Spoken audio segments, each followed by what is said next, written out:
and let's move focus on Atlanta Electric. Good Q4 for Atlanta Electrics, and the profit margin has swollen in Q4. Atlanta Electric has gone on backward integration. CapEx also positive on power grid orders.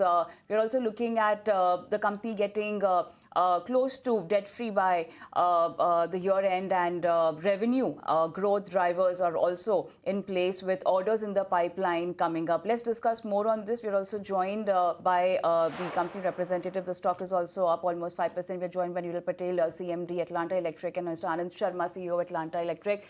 Hi, morning. Welcome both of you. And Neil, I'll come to you first. Congratulations on the results. But given the significant surge in Q4 revenue and EBITDA, how sustainable is the high rate of growth, and what drivers will ensure that this trajectory will continue in FY27? Escalation in revenue was planned based on the CapEx that we've already done and the acquisition that we've already finished. With this amount of capacity coming in Atlanta Electrical, it's about 63,000 MVA.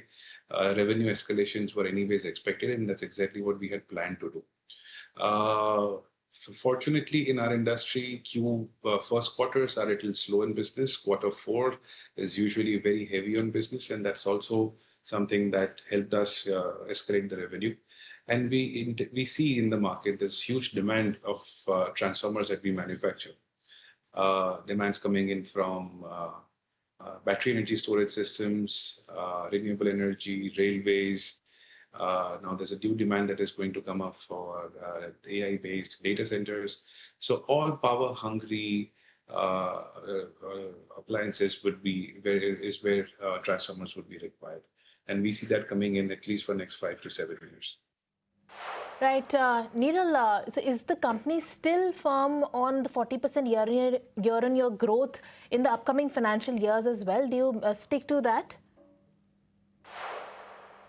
The 40% CAGR starting last year was the guidance given by Atlanta Electricals. And yes, to answer your question, we are pretty much on track, and we are affirming to that guidance based on certain strategic decisions that we've taken, meaning expanding into higher kV class segment where the revenue streams are much better with longer visibility.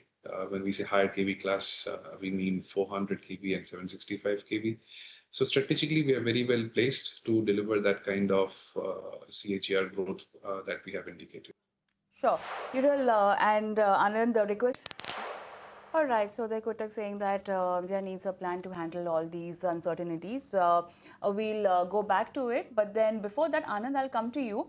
And let's talk about the order book. Your order book stands at rupees almost 2493 crores as of 31st March 2026. Can you throw some light in the order pipeline for FY27 and the demand traction out there?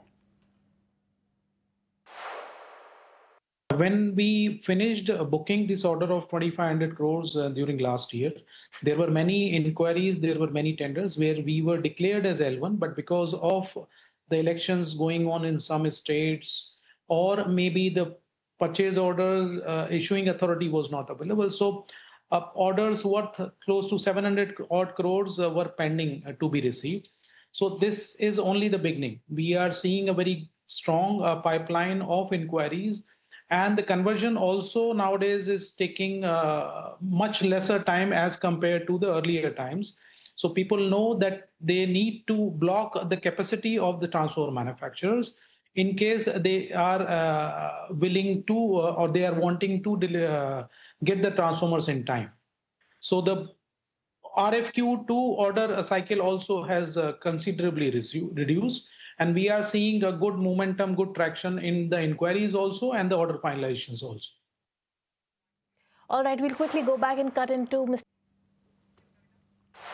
All right, so that was the quarter talking about how to deal with all the uncertainties coming up due to global headwinds. But then let's get back and let's talk to Atlanta Electric Management, and we are joined by the CEO and the COO. Anand, I'll come to you because let's just understand the visibility in the near future orders.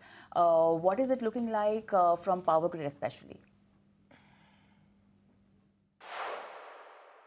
We have quoted one under development order for 400 kV 500 MVA transformer, result of which is expected in this particular quarter, as we have understood from Power Grid. So that's going to be, and we are expecting to get some orders or our starting orders from Power Grid for the 400 kV products.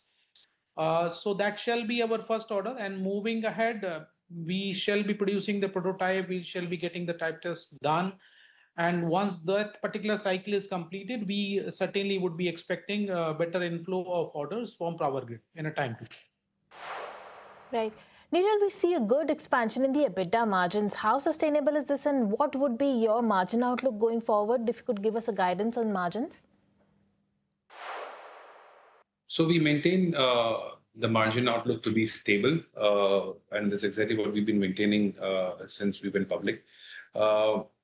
The expansion in the margin that we see is because of better pricing, of course, and better pricing of 220 kV class products, because majority of the transformers produced in the third quarter and the fourth quarter had a lot of jump in 220 kV class products. So higher the kV, more is the margin. That's the thumb rule of the industry. And since those kind of products got manufactured, we see an uptick in the margins. Also because of the EBITDA levels were higher because of economies of scale that we were achieved. Anand, with the Vadod facility now capable of producing 400 kV class transformers, what is the expected utilization rate for this facility in Q1 FY27? We have been maintaining since the IPO roadshow days, actually, that we were expecting close to 35% of the utilization last year, and which that's a number we have already surpassed. This particular year, we have planned to make the utilization level to go up to 65%. And in the next year to that means the next fiscal year, we certainly would be achieving close to 80 to 85% of the utilization ratio. So that's the plan. We have the orders lined up to achieve this kind of utilization ratio of the plant. And I'm sure the team certainly would be doing its bit for making this particular thing happen. Right. Neeral, can you also share some details around your backward integration CapEx? What would be the CapEx outlay and the timeline? The backward integration CapEx predominantly has radiators and tank fabrication units. These units are going to help us, ease out the supply chain of components like tank and radiators. The unit is capable to manufacture majority of the tanks and radiators by using a lot of automation. We are implementing a lot of robotic technology to have consistency in quality and, of course, good quality products to be manufactured. Looking at the transformer industry going forward, a lot of expansions are already coming in, and a lot of supply chain issues will start coming in. So this act of going into backward integration will be very helpful in coming times. Total capex outlay is close to 170 to 180 crores for this particular project. And we anticipate this to be completed in this financial year itself, and facilities put to use by last quarter of this financial year. That's the project outlay. All right, Peter. How do you plan to fund your capex, and will it be through internal accruals? As of now, the company cash flow position is quite healthy. We have although taken a board approval for a debt for that particular project.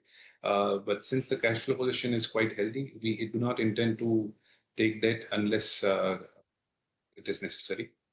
However, the cash flow of the company and the infusion of this particular project are two separate activities. So in case if it's required to take debt, we would be taking debt exactly as to how much is required, not going all the way debt-funded project. All right, Neeral and Anand, thank you so much for taking the time out and joining us and giving us a roadmap ahead for Atlanta Electric. Thank you so much for joining us. And with that, it's time for a quick breather. Don't go anywhere. After the break, we're getting you one more management. So stay tuned and we'll be right back.